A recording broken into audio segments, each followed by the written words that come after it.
I know this is hard for you to say, so I'll come out there and say it. I think we both were a little taken aback on the last episode that we did because in passing, we talked about Van Halen, Eddie Van Halen, and everything in specifics. Just a little bit. We talked more about Gary Sharon.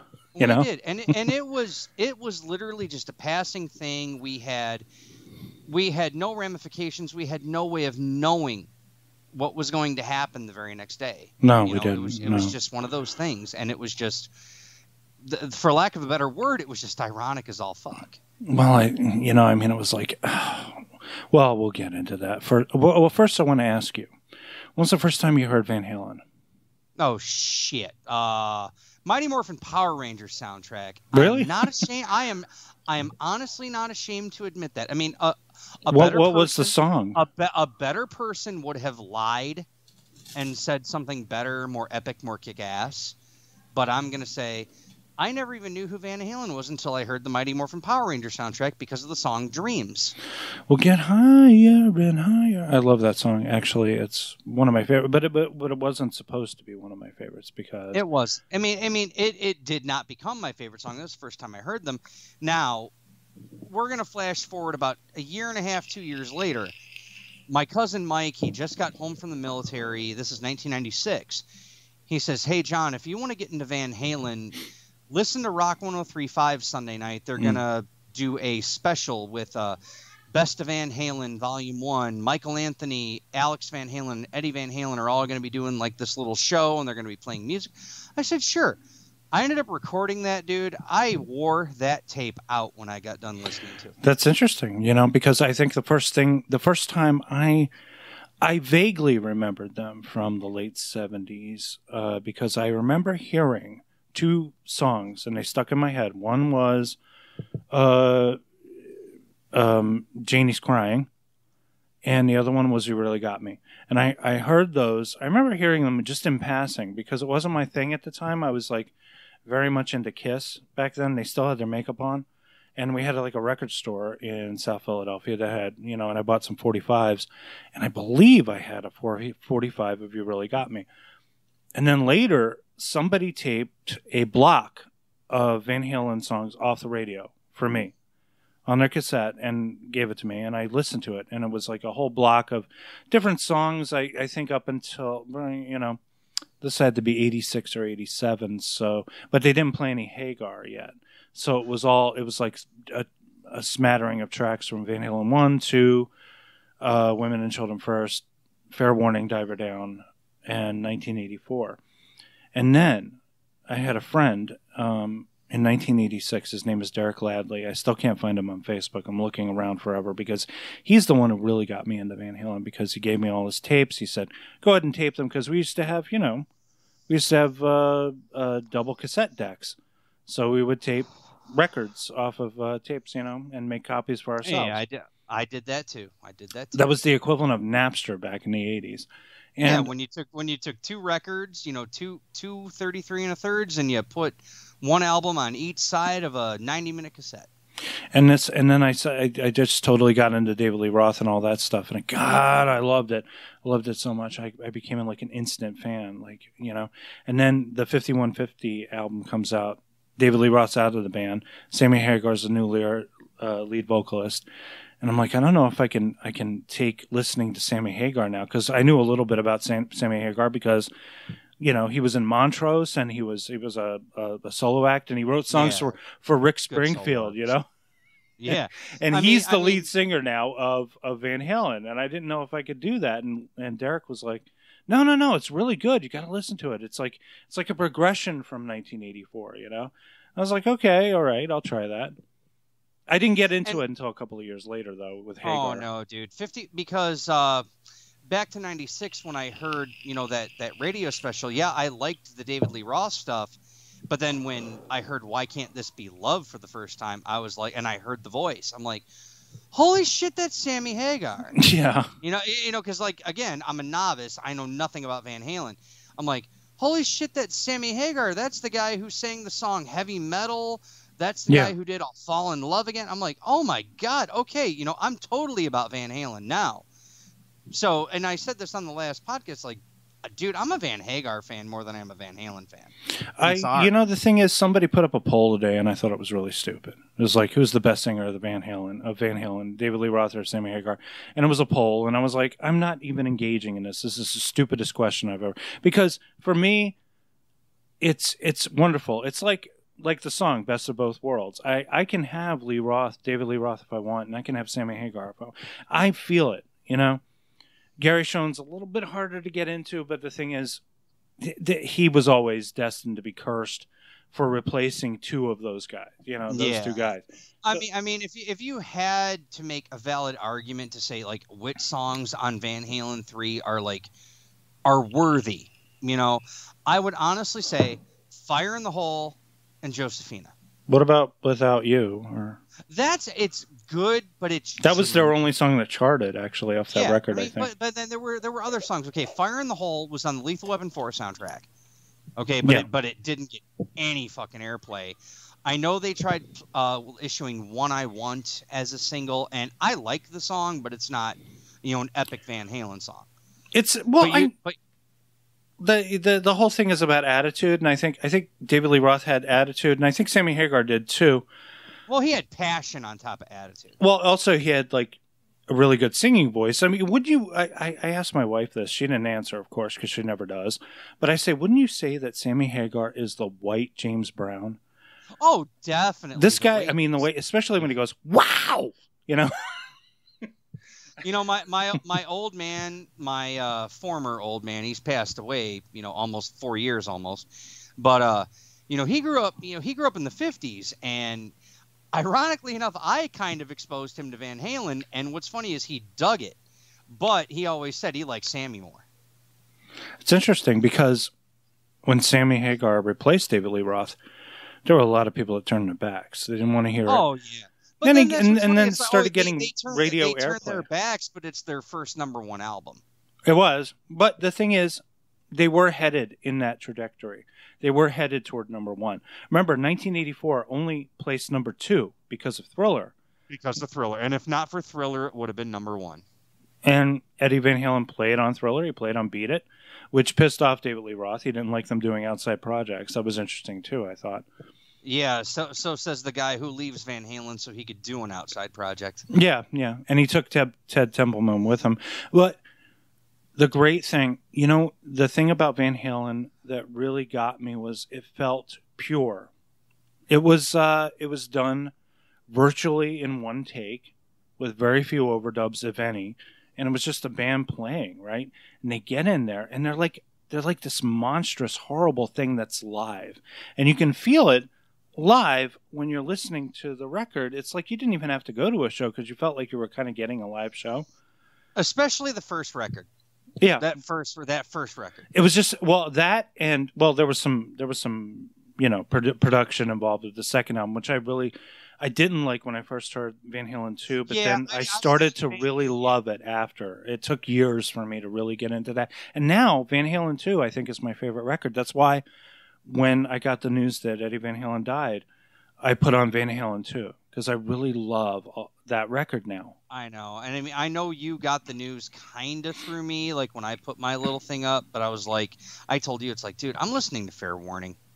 Fair Warning is a great record. I love that record. I have a friend named Eric who had it on vinyl, and we went over to have dinner at his apartment with his wife. Eric was he was an actor also, and he worked with my wife on a couple of things, and he worked on a movie with me. And I went over to his apartment, and I said, "You got a record player, man? What do you got?" He's like, "Well, I got this, I got that." Oh, fuck, you got Fair Warning? Put that on. So we listened to Fair Warning as we were having dinner. You know, and he's like Canadian or something, I think. And he's got like Fair Warning, and we're listening to it. We're singing along. I mean, it's just like, you know. Oh. He's probably like, this isn't Rush, eh? He had some Rush. He did have some Rush, but he had like a lot of like Sinatra too. And I was like, what? But it was so much fun. So after my friend Derek gets me into Van Halen, I started buying up all the records. So I bought up all the Warner Brothers cassettes because I had a boombox. You know, everybody had a boombox. You and me both, by the way. You and me both. You just grabbed them, and they were pretty cheap back then. They were like $5.99, $6.99. Oh yeah, like dude, when I was when I was growing up in the '90s, 2000s, when I first heard of Van Halen, we had our local, let's just say Sam Goody for sake of argument. Mm-hmm. They were doing a blowout on all their cassettes. Like they were selling all their cassettes for like $3.99, $4.99 a pop. Whereas CDs at the time were still costing $14-15. Yeah, because people were grabbing more cassettes than CDs because CDs were cost prohibitive. Yeah. Right, and I had a Magnavox boombox that had a cassette deck on it, and it kicked ass. On top of that, the first car I ever drove was a '95 Honda Civic, and it had a cassette deck in it. So I'm just like, I'm gonna just buy cassettes because they're compact, they're easy to listen to. I don't got to worry about them skipping, and they're fucking cheap. Yeah. And that's how I got all my Van Halen albums, because like most people are like, well, why don't you have any Van Halen on CD? It's like, dude, I got Van Halen 3 on CD. I've got every other Van Halen album on cassette. You know what I have? You're a collector and you're a seller too. Yes. I have a Canadian pressing of 1984. But with the backwards print. You told me about that. With the upside down back cover. Know what's funny? Okay, I hate to admit this. Okay, I got really fucking stoned a couple days ago, and I was like, I want to hear my very first podcast that I ever did with you, and you talked about 1984 with the upside down. I did? Holy shit. And yes, you did, because then I segued into how I had a copy of Michael Jackson's Thriller on Laserdisc with a digital sound pressing. Yeah. And how rare, how you had a rare thing, I had a rare thing. I remember. I guess I'm going to have to assume it's rare because I can't imagine that they would actually have pressed that without somebody saying, "Oh, wait, you did the back cover well. Oh, congratulations, we made a fan a millionaire," or something like that. I don't know. The only thing I have noteworthy, I think I have the DVD of Live Without a Net. I mean, I'd love to get that on Laserdisc. Oh, we got to talk. We got to talk about that too, because I've been watching reaction videos from these kids who are like our kids' age, 12, 13, and they're watching the guitar solo from Live Without a Net, the 13-minute guitar solo that has all of his great. It has Eruption, it has a little bit of Cathedral, and these kids are watching it, and it's just so awesome. I showed it to Regan. Regan, of course, being an unexpressive 13-year-old, she admitted to how impressive it was, but she was nowhere near as expressive as these kids watching it on YouTube. And it was just so wonderful to watch these young people reacting to Eddie Van Halen's solo, because they're probably so not used to the idea of somebody creating music just with their fingers. And he played that guitar like it was a fucking piano. And then he played it like it was a violin. It was absolutely astounding to watch. I got you beat. Okay, this happened to me literally the night after Eddie died. So I went into work that day. Eddie died. I'm like, I'm going to listen to Fair Warning. And then everyone else like, what are you listening to? I'm listening to Van Halen, whatever. So the very next day, my coworker comes in. He says, "Hey, John, have you heard the new AC/DC?" The new AC/DC. And I'm like, I don't really right now. I don't care about the new AC/DC, yeah. But I know you heard about Eddie. He goes, "Who?" And I'm like, dude, you're 19 years old asking me, a 38-year-old, if I've heard the new AC/DC yet. When I ask you who Eddie Van Halen is, you have no fucking clue. It's pretty sad. Oh no! What was even more sad? I play Van Halen tune after Van Halen tune. This guy knows nothing. I'm like, all right, I have to let you know. I got to make you a believer. I say, if I play this one track, you better know what it is. I played fucking Beat It. Okay. That he knew. That he fucking knew. So he knew. Did he know the signature guitar solo? Then I asked him, I'm like, who the fuck do you think played guitar on that? And then he goes, no shit. I'm like, yep. He was 19, and he's like, he's a rock music fan, and he likes Rush. I mean, I was watching a Howard Stern thing, and he was talking to this kid who was explaining Eddie Van Halen's guitar techniques and what he was doing and how he achieved the effects that he was doing. This was a kid doing this, And I'm sure there's Wolfgang too. He's a kid too. Yeah, I mean, by comparison, yeah, he's young, and he's like in his But the thing is, 20s? I mean, the thing about it is these kids that are younger than your friend there were bowing down to Eddie Van Halen because they could not believe it. They could not believe because everything is, I guess, so electronic now. Everything is so computed and programmed in music. Everything is so perfectly timed that it never would occur to anybody that people actually did this before we had computers. And it was right there. And I mean, the thing, they all said the same thing. All these kids said the same thing about Eddie Van Halen. They said that he looked like he was having fun. He looked like it was the most fun that he'd ever had while he was playing. And that's part of the whole thing. You look at somebody like Eddie Van Halen performing, and he's looking like he's having so much fun, and it's not a job, No, it's not. Dude, it's for him, it was life, man.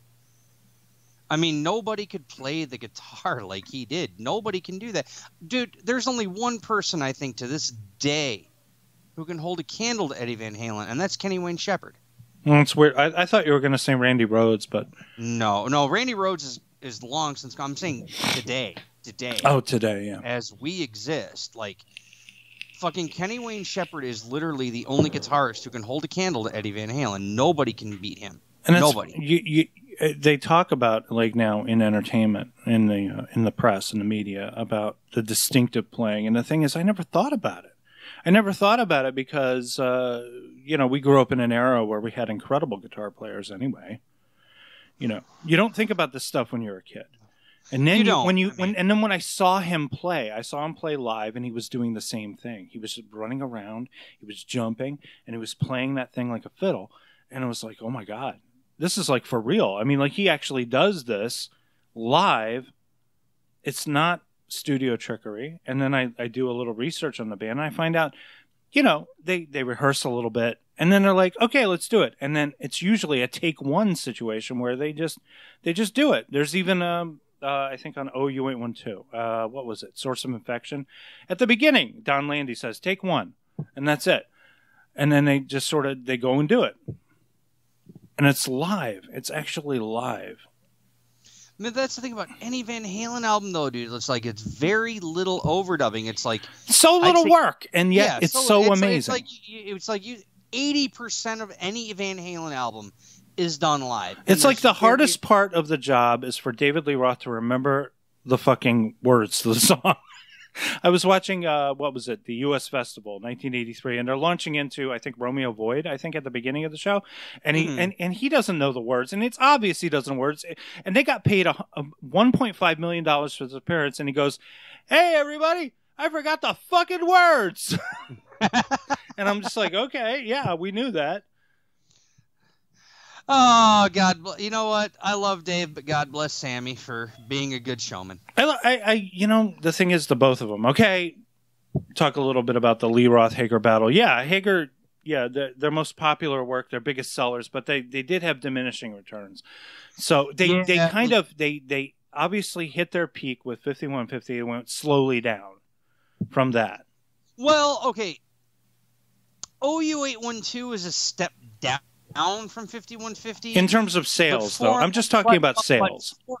Foreign Lawful Carnal Knowledge, which I bought that when it was released on CD. On the day it was released, I bought that record. I loved it. Dude, that whole fucking record kicks ass. Absolutely. Like that. Like OU812 is like the embodiment of everything wrong with the 80s, but like Foreign Lawful Carnal Knowledge is like everything right with the 90s. Oh, there was some wonderful stuff on OU812 too. Balanced, unfortunately, that album is not balanced because like there's like I think 3 if not 4 standout tracks, but like everything else is throwaway. I like that one Seven Steel. That's a good one, yeah. Can't Stop Loving You. Don't tell me what love can do, and then Amsterdam. Yes. Those are like my 4. Those are my 4 cuts. I like the record. They started to lose their focus, I think, after Foreign Lawful Carnal Knowledge, but otherwise they were fighting and all this other stuff. There was a lot of fighting. You know what the problem? I mean, the thing is, it's Eddie Van Halen again. I was just gonna say it's fucking Eddie, dude. It's like, dude, he's the problem. That man is the Steve Jobs of rock and roll. Well, it's like, okay, I forget who it was who said it. Somebody who knew Eddie intimately said that he was like the sweetest, most wonderful guy in the world. Everybody loved him, unless he drank. And when he drank, he became a different person. That's just what happens to you when you drink too much. And that's why Sammy didn't want to get together with him a second time, because remember between 04 and 06 they were together again. Like Sammy was like, I can't do this. He's not the same guy. Sammy Hagar is did you realize he's a multi-millionaire just from his tequila business alone? This guy. That Cabo tequila, that's better than Crystal Skull. Yeah, but the thing about it is, he tried to bring them in on the ground floor, and they would have been multimillionaires as a result of that. But they decided not to go with it. Nope, and we don't bow down to the man. And guess what? The man, Sammy Hagar has more money than God now because of that. I mean, dude, he was on the fucking Simpsons, for Christ's sake. Right there. Sammy got on the Simpsons. I really, I love Sammy Hagar. My wife is more of a David Lee Roth fan. She loves David Lee Roth. She thought he was like incredibly sexy and all that. So she all her stuff on her Facebook page was all David Lee Roth stuff. So she wasn't really into the Red Rocker, unfortunately. But I like the Red Rocker. When I did mine, I played it neutral. I just put a picture up of Eddie. It is Eddie, because he is the band, and that's why, they both David Lee Roth and Sammy Hagar said that chances of a new Van Halen, they said Van Halen is done. It's pretty much done, because I think they already obviously knew about Eddie's physical condition. So yeah, I didn't there's the Van Halen is over. It's like weird. Yeah. We have to listen to this now, and now every time we listen to it, I don't know about you, but I start to cry. Because let me tell you something. I lost somebody a little bit earlier than you did. Remember, I'm a diehard Rush fan. I lost Neil at the beginning of the year. Yeah. Okay, and anything I hear now is knowing it's the last of what I'm ever going to hear. There's nothing else that was done. And there is no Rush without Neil Peart. Yeah. Just like there is no Van Halen without Eddie Van Halen. And you and I both know from our standpoints that what we've heard over the last several years, because you got to remember, the last Van Halen album was 2012. Ironically enough, same with fucking Rush. Yeah. Those were the last times either one of those bands put out a record. Okay? And now we know that was the last we were ever going to hear of them. That was it. All right. They were done.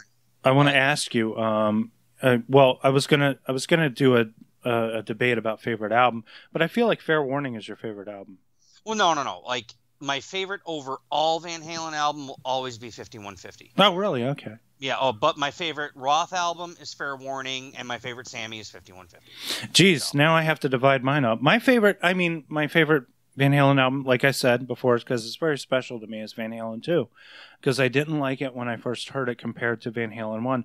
And now I love every fucking song on that. Like everything. You're No Good, the cover. Light Up the Sky. You're no good. Bottoms no Up. Good. Yep. Somebody Get Me a Doctor. Yeah. You Owe Me a Coke, because we just said it at the same time. Out of Love Again. Women in Love. Spanish Fly. My wife's favorite song is Beautiful Girls. She loves that song. Yeah. Oh, come on, dude. That was on. Remember they took it. That was on the Saturday Night Live bit, and you can't hear it anymore. I don't know if you remember that. Remember the old SNL commercial when they did Schlitz gay beer or something like that. Schlitz gay beer. What's this? Are you talking about like the days of? All I remember is this. In the original commercial, like the original airing of that SNL episode, they used Van Halen's "Beautiful Girls" as like the song. No, really? But when they put it out on video, they took the song out for rights issues. Was this like during the Dennis Miller period? Oh, this was the Sandler Farley era. Because I remember Eddie Van Halen appeared on Saturday Night Live with G. Smith, trading fours with him on the guitar. And now that right there, when G.E. Smith fucking dies, oh my God, am I gonna be sad when G.E. Smith dies. And then I watched some of his appearances on Letterman too, and Valerie Bertinelli was there, and she was kind of a bitch, and they were trying to play it off a little bit, Oh, one thing we got to mention, even though the movie's not that great, two things we got to mention. Number one, the wildlife. Yeah, that's right. He did. Not only did he do the score, but he added some riffs that would appear in a later album on that. And the other thing I have to give mention to, motherfucking Twister. Twister, which we're going to talk about Bill Paxton in a few minutes, right?